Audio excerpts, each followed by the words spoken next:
What's going on, guys? So I wanted to go ahead and make a video on my car finally turning on and the problems that it had and the fixes that I made for it to start running again.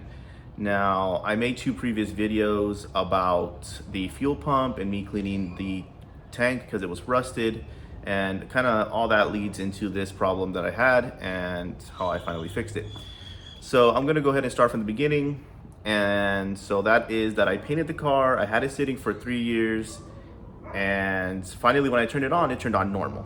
Everything fine, like no misfire, no problems, just how it was when I last turned it off and had it running.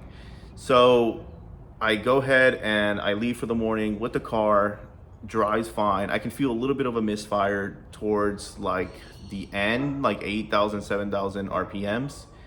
And right there I sort of noticed, and I was like, you know what, it's probably just trying to get its legs under it. Maybe the engine is just getting its rhythm back. So finally I park, or not park, but I get into a McDonald's drive-thru, and sure enough it shuts off, doesn't want to turn on, doesn't turn on for 10 minutes. So I'm like, okay, here's like a problem for sure. So I go and park it. When I go and turn it back on later that day, it completely just starts misfiring like crazy. So this one you can feel it, like you press the gas and it just no power, nothing.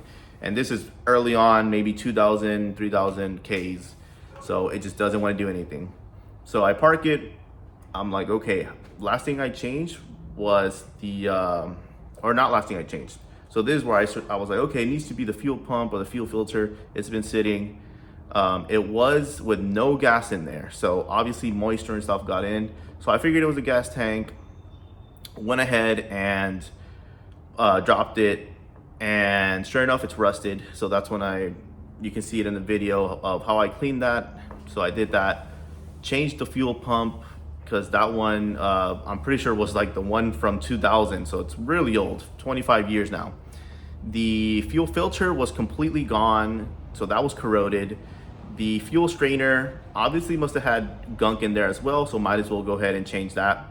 So I bought a fuel filter from this premium company, and pretty cheap. It came with a lot of stuff. So it came with the fuel filter, the pump, and like I think the wiring, even though I didn't use that wiring because the strainer came with the wiring. And so yeah, I bought it from there. The strainer I bought OEM from Honda. That one was a little bit more, and that one also came with all the proper stuff that you needed, that you can see in the video that I made. So went ahead, installed that, cleaned the gas tank obviously, and turned it on, and right away I still have a misfire. Runs better, but still have a misfire. You can totally feel it. And this is where I start looking into the injectors, and finally I find a form that says, oh, CRV injectors and Honda S2000's injectors are the same. So I went ahead and bought some refurbished fuel injectors for our CRV because they are way cheaper. They're like $60 to $80. Now I went and put it on, all four, put it on, and doesn't even turn on. Like it wants to, but it doesn't. So sure enough, I'm like, man, what could be the problem? So I start changing the coil packs. Now the coil packs, I went ahead and bought some from a K24 Honda Accord. So I'm guessing maybe any K20 or any K24 coil pack will work. I would go for the K24s because it has a bigger displacement. Maybe they use a little bit more electricity in those cars. I'm not really sure. The part number is different, but I did use it from I don't know what year, but it was from a K24 Honda Accord from the junkyard. You can buy these for like 120 on O'Reilly's, or 160, somewhere around there. And you can buy them OEM as well. I would go OEM, but I went ahead and tried it, and these did end up working for me. So you can do the K24 coil packs for a Honda S2000, works fine. So that didn't work after I changed it, right? Like didn't help the problem, the coil packs and all that.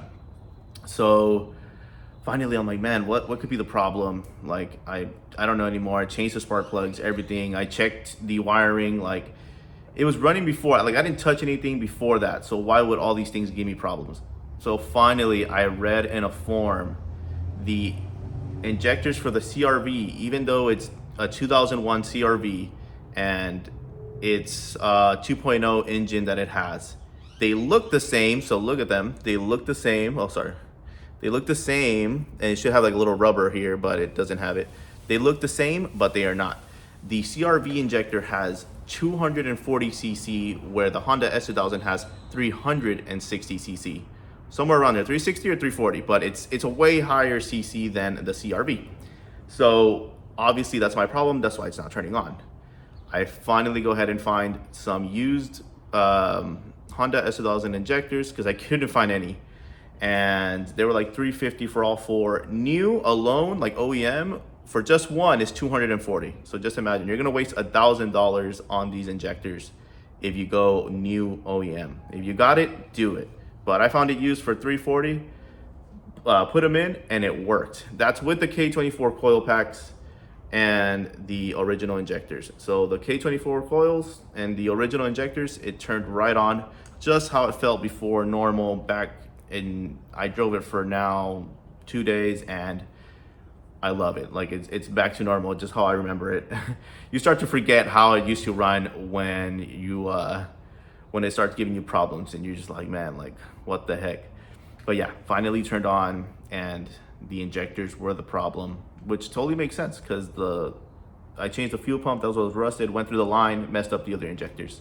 And the only way I was able to find out that it was the injectors, I only had one injector that was working properly, so I went and disconnected the injectors one by one, and cylinder number 4 was like not turning on at all. No idea. I was like, what's going on there? Why is it not turning on? Because when you disconnect it, you hear the RPM go down, and then when you connect it, it goes back up. So I changed injector number 1 that I was sure was working because it wasn't giving me any codes, and put it on the 4, and the 4 turned on. So sure enough, I was like, it needs to be the injectors, like for it to turn on after putting that good injector there. So 3 out of the 4 were bad.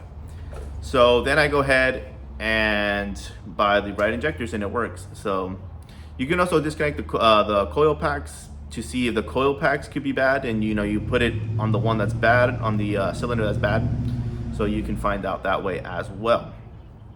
But yeah, guys, I hope this helps your problem. Comment down below if you have any questions on any of this process. Also check your fuel pressure regulator. That can also give you problems. You can connect a little vacuum hose on top if, what is it? I think oil or gas is gas. If gas is coming out of it, then that means that it's bad. It's not doing its job. Also, what else because I read so many things that I pretty much learned and just ran my way through it to learn all these problems and then fix them myself. But yeah, just comment down below if you have any questions or any problems, and I'll try to help you through it, or try to give you a link to a certain post that I read on these forums. Those helped a lot, so do your research on your problems. It's probably something super simple, super easy. Just backtrack what you messed with or what you changed and start from there, because that's what it is. Like, I changed the fuel pump, so it has to be the injectors, because that's like the next thing where it runs to. Or it could be the fuel pressure regulator, it could be the fuel rail, like any of those things that runs with the fuel. If you change something electronic, then check electronics. Just diagnose and slowly make yourself your way to the problem. But hopefully this helps. Thank you guys. Please like and subscribe.